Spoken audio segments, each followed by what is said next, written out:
Real Enigmas and Theories is back again with another video. Imagine you get severed and they got your innie down there doing shit like this. I'd be like, man, just put me in the goat room. I'll milk some goats or some shit. Y'all got people down here doing freaky shit with random strangers. Last time I got off of work, I got out the elevator and went to the car and realized I had syrup in my belly button. Somebody done put syrup in my innie's innie. Yeah, we suing the shit up out of Lumon. They gonna have to meet up in that conference room and talk about my settlement. But we got to talk about that conference room. They dropped a lot of information in there this last episode. Who's the real Trojan Horse? Were those paintings a test for Milchick? Who all was in on Helena's plan to smash Mark? And some more esoteric clues. Welcome back to everybody that's been rocking with the Real Enigmas and Theories. And if you're new to the channel, welcome.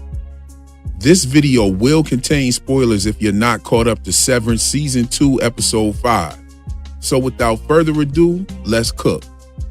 So about that conference room. Evil Hodor seems to have a healthy amount of power no matter what side of that table he sits on. He and Natalie seem to be the bridges between upper management, lower management, the board, and the current CEO, James Egan. This seems a bit strange given that James is an actual Egan and the CEO, and Helena is also an Egan who's next in line for the throne. And it seems like Evil Hodor and Natalie presented a barrier between Helena and her father, also a barrier between James Egan and the truth about what happened to his daughter. Evil Hodor uses a word that stood out to me. We have decided to spare him knowledge of this contretemps. It comes from the French language and it is used in English to mean an unfortunate or embarrassing mishap, dispute, or setback. But he said it in French. And it originally comes from fencing terminology, where a thrust or attack made at the wrong moment leaving the attacker vulnerable. Like if you swing at somebody and miss and then they knock the shit out of you. Let's look at this for a minute. Helena went down there herself because she was afraid to give control of her body back to Helly. The objective wasn't to make a move or an attack. It was to appease Mark so that he would finish the Cold Harbor fire. But when she got there, she was all about helping Mark find his Audi's wife, and she's wandering through the halls with Mark, having awkward non-kissing scenes with Mark in the hallways. She was doing everything but trying to get him to finish that fire. And then out of nowhere, Milchick is arranging an Ort bow that gets Helena and Mark alone so that she could march the mellows, if you get what I'm saying. Now, after Helena made fun of the story about Dieter, Milchick took that as his cue to toss the marshmallows and leave. We know this because he knew that it wasn't Helly the whole time. He knew it was Helena, and so him leaving doesn't make any kind of sense whatsoever. Helena's plan was to do the marshmallow mash with Mark, and Evil Hodor didn't even know about it. That's why Helena says they're animals, even though she just got busy with one. She had to throw him off the scent. Miss Wong didn't even know either because look at how she reacted when Milchick told her to toss the marshmallow.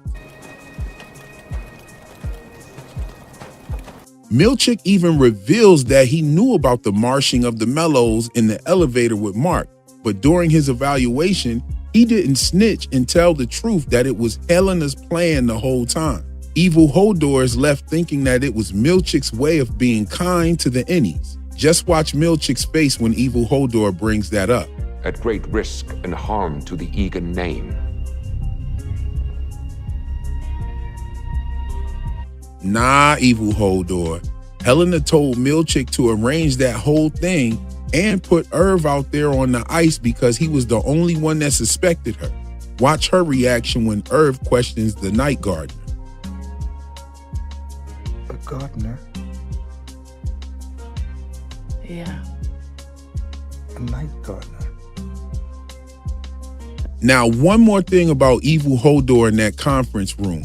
But this time, let's talk about Helena and how it seems that his suggestions hold major weight in the decisions of her obligations to Lumon. I made a joke about the waffle party striptease at the beginning, But what if Evil Hodor is talking about that when he says obligement session? Is this what an obligement session looks like? It's kind of crazy to think how they have severed employees down there doing shit like this. This shit takes work wives and work husbands to a whole nother level. If this what an obligement session is, and Helena is used to that, then it would explain why she doesn't seem to care much about what she did to Mark. But the wordplay and symbology in the show is heavy, and we got a lot of it on the severed floor. For instance, the break room wasn't some place where you could hit the vending machine and sit there and eat your lunch. It was a place where they would literally break you. And I don't think Miss Wong was a crossing guard in the way we think either. The husbandry tanks with the mammalians could be where we saw the man feeding the goats. It could be just as simple as that. I mean, the outdoor retreat team building occurrence could also fit in this category as well. The recap at the beginning of that episode had Cobell schooling Milchick right here. First way to tame a prisoner is to let him believe he's free. Make them think they're free, huh? The fact that it flat out says outdoor retreat makes me think they're lying anyway. Them not showing us how they got there or how they left tells you everything you need to know. It's not really what they're showing us, it's what they're not showing us. I'm sure they're going to reveal it this season, and I can't wait. I also think that the use of the word quarter is played off as well. I did a little bit of math in my last video, and I got some mixed responses from this. Now, I know I'm not perfect, and I could be wrong, but I've thought about the possibilities, and I want to share a few thoughts with you. I came up with the theory that a quarter at Lumon is 9 months, and if 1 quarter is 9 months, then Lumon would have had to have been around for 600 or so years, or 661.5 to be exact, which when you look at it, it's a 666. Now, my math for this is going off of Irv's LinkedIn page and the Severance wiki that both state that Irv was hired 9 years before the events of season 1. So we know 9 years, and we also know that Irv served 12 quarters. So that divided gives us 0.75 years or 9 months. Now here's where the math gets trippy. If 1 quarter is 9 months and we have 882 quarters, then that would give us 7,938 months or 661.5 years. And that would take us all the way back to 1361, which is a 4 and a 7, by the way. 4 and 7 is everywhere. And if you've been following me for a while, you know that I've shown the connections to 4 and 7 in a few shows already and how it connects to real world events. But we're not going to get sidetracked. I'm cooking. Now, a lot of you heard this theory and threw the baby away with the bathwater. And the rationale for this is totally understandable, being that Keir Egan started Lumon Industries in 1865. So how could the quarter system that I'm using possibly predate that? And here's where you got to pull out the magnifying glasses. And hold on, hear me out for a second. What if Keir didn't start Lumon? Let's look at this for a second. We're talking about a man who has a whole town named after him. Pretty much a religion built around him. We got a man that felt like the people should follow him and see themselves in him. Not to mention, there's a whole song about how he's the chosen one. So why would a man like this name his company Lumon? Why not Egan Industries? Why Lumon? And if that song says he's the chosen one, who was he chosen by? I don't know about you, but Lumon has an Illuminati ring to it. Now, back in 1361, you had an infiltration of many secret societies by the remnants of the Knights Templar who had been suppressed in 1312. Many believe that Templar survivors went underground, integrating with other secretive groups and turning them from the inside. The medieval stonemasons guild, all types of alchemical and hermetic circles, the Rosicrucians, Freemasonry, all the way up to the current Illuminatus factions that we see today. And there's one thing about this that cannot be denied, that the Templar traditions, symbols, and financial networks influence Freemasonry and most of what we see today as far as secret societies. We even see some of that Templar fashion in the way that Lumon is. I mean, look at the checkerboard floors. You have altars, you have these dances, all of this cryptic language. All of that is very arcane and secret society-like. You even take into account that Kier was involved with the carnivals and the circuses and things, and he was also a snake oil salesman. That's right up in the time where these type of factions would take hold of people and take them up through the ranks. And Kier could have been that chosen one. This would be the only explanation on why I would think that somebody like Kier would name a company Lumon. Maybe he didn't name it and he was chosen to take it to the next level. And I say this because even if we use the traditional 3-month quarter system, it still predates 1865 by like 64 years. What is it? You got 3-month quarters, and you times that by 882, and that would be around somewhere 220 years or so. And that would be like 64 years before 1865. I think it'll be around 1801, something like that. I mean, just look at this structure real quick. A secret society really being the head of Lumon would make sense, being that you have employees that can withhold information from the Egans and also tell them what to do. And Helena being told that she has to give control back to her Eni means that she doesn't have much say in the matter. And them not telling her father what happened speaks volumes when you consider the fact that they're telling this woman to her face that she doesn't need to speak to him, and we're not going to tell him shit about what happened to you. I mean, he ain't going to do shit anyway. The last time he heard something happen to his daughter, he said he just cried in his bed. I don't even think James Egan is on the board, because Natalie said that the board appreciated Helena's sacrifice. So I think that this goes deeper than the Egans. Now, wouldn't that be interesting? Kier wouldn't name his company Lumon. He'd rather call it Egan Industry. You talking about a man with a God complex. He wouldn't use a cryptic name like that unless he was a part of something bigger. And the name Lumon evokes Illuminati, light, and enlightenment, which is a reoccurring theme in esoteric traditions, even in the Severance show. And the possibility that Kier was chosen to front a much older organization aligns with how secret societies often operate. He may not have founded Lumon. He may have inherited it or been appointed to its leadership. The song about Kier being chosen is a huge hint. Chosen by whom? Not just the Egans, but by a greater power structure. The Templars' financial networks influenced early banking, which influenced later Freemasonry. Freemasons, Rosicrucians, and later secret societies became deeply embedded into the corporate political power structures. And if Lumon is a front for an ancient secret society, it would explain the board's ability to override the Egans. And the fact that Helena is forced into submission by hidden authority supports this. And if an Egan heir has no real power, then Lumon is truly controlled by something beyond the family itself. Please drop down in the comments and let me know what you think about that.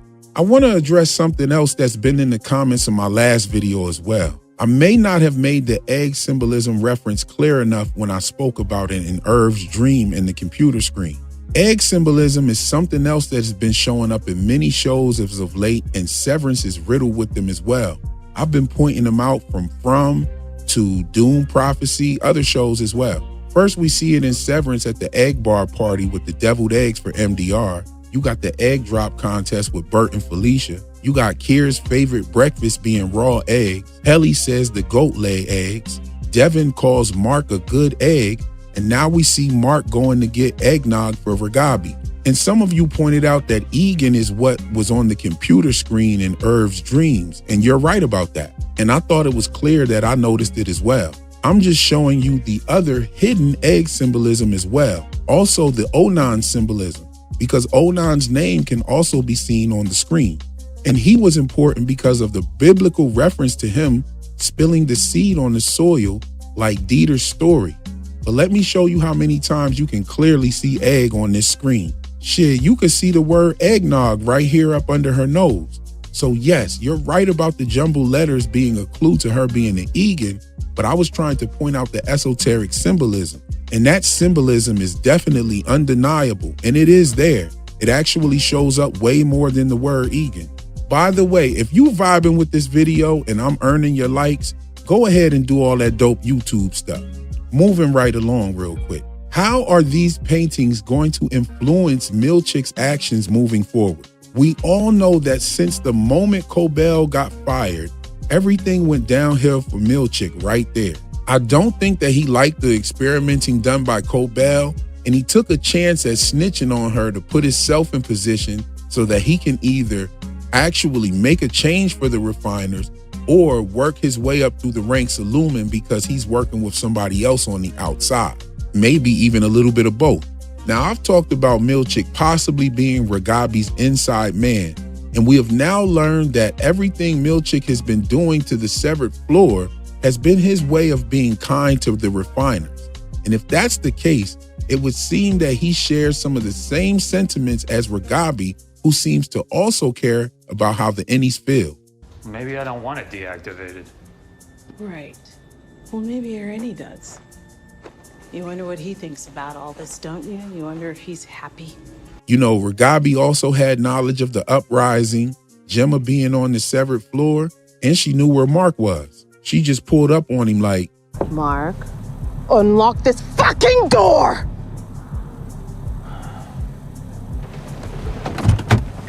Now, the fact that his graceful reception of the paintings was noted in his performance review says that giving him those paintings was some sort of test. Like, why would you give a gift and grade how well it was received? Imagine your job saying this: you've received your Christmas bonus with grace, and we love how happy you were at the Christmas party. I would have gotten my ass up and left like, man, y'all could have sent this shit in the email.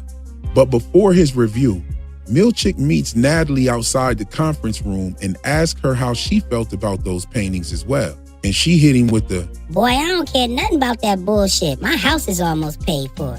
Let's just go ahead and do your review and get this shit over with, my dude. Now, I've said this in previous videos that Milchick might be playing both sides. And this situation with being tested with those paintings and being chastised for being humane to the Ennies could be a sign that Milchick was actually the Trojan's horse.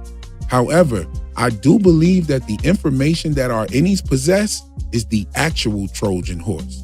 I mean, just let's look at it for a second. Helly has a lot of information. She knows that she's an Egan. She knows about the event and who was there and all the objectives of what Lumon has plans for.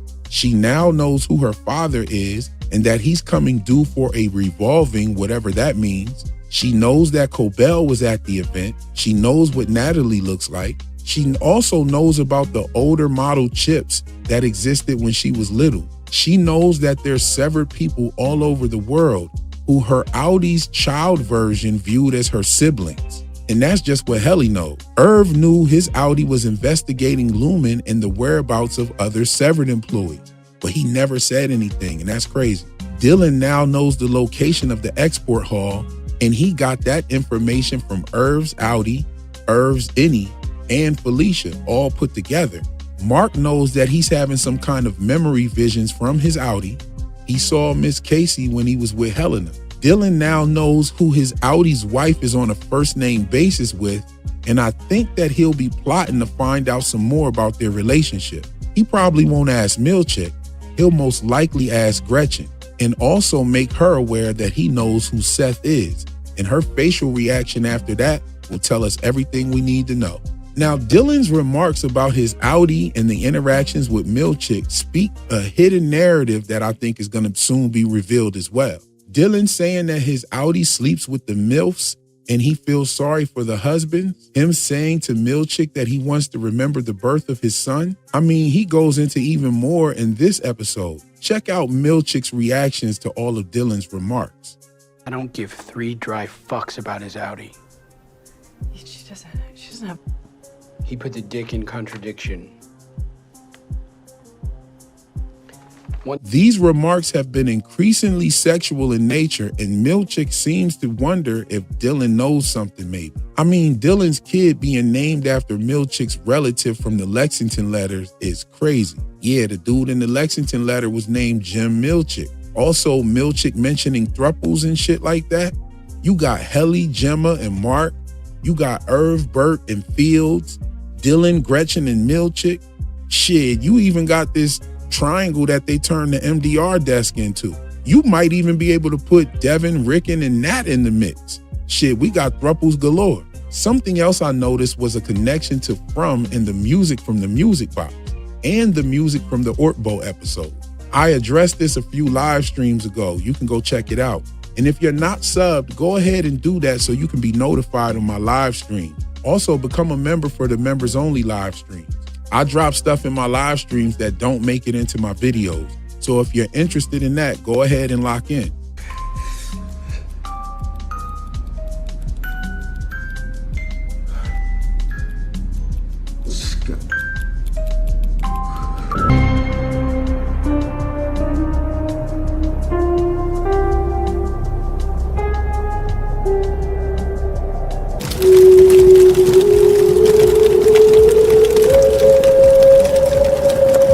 Now, the first 5 notes in each of these songs were synonymous. So I figured that the notes have something to do with the 5 senses, since that's what they meant in the show From. Here are a few things that I noticed that even support this notion. Check out the edamame in the vending machine. Milchick mentions sugar and salt after Dylan's speech, and Ragabi even asked Mark what his mouth tastes like during the reintegration process. You got Cobell pulling up on the salt's neck sign, and Ragabi putting salt in that Kalindi machine thing. We have Mark burning images into his sight. We also have the left ear symbolism, the touching going on between Mark and Helly, and the fetid moppet remark has something to do with the sense of smell. So if you notice any more of the 5 senses littered around the show, drop them in the comments. I'd love to hear what you picked up. I want to point out something else I noticed about Mark's pills. You got the blue pill, the black pill, and the blue and black pill. I noticed that Helly and Miss Wong mirror those pills as they walk through the hallway. And this scene immediately made me think about how long Helena faked being Helly. She had so much of that shit wrong. The facial expressions, the walk, the tone of voice, the choice of words. Shout out to Britt Lauer for all that you did with bringing those 2 characters out and a character faking to be the other character. That's no doubt some of the best shit I've seen this year for sure. And shout out to everybody that knew without a doubt that it was Helena. I mean, I'm not going front. I had my doubts, but all of y'all was up on that shit. So there you have it. We got a little bit of detective work, some math, some history and esoteric symbolism, some theories, and a little bit of clarification on some of my other theories. There's so much more in this episode we could talk about, but I'm going to save that for the live streams in the Discord. So go ahead and join the Discord if you want to stay up on what we have in store, some of the hangouts, if you want to come through and discuss the show. And if you like this video, go ahead and do all that dope YouTube stuff by tapping that screen a few times for me. And if you're not subscribed, hopefully this will be the video to make you do it. Also, go check out this video right here to see more about my Milchick secret theory. Anyway, just a little something to think about while we wait on the next episode. That's all for my video today. I'll catch you in the next one. Peace.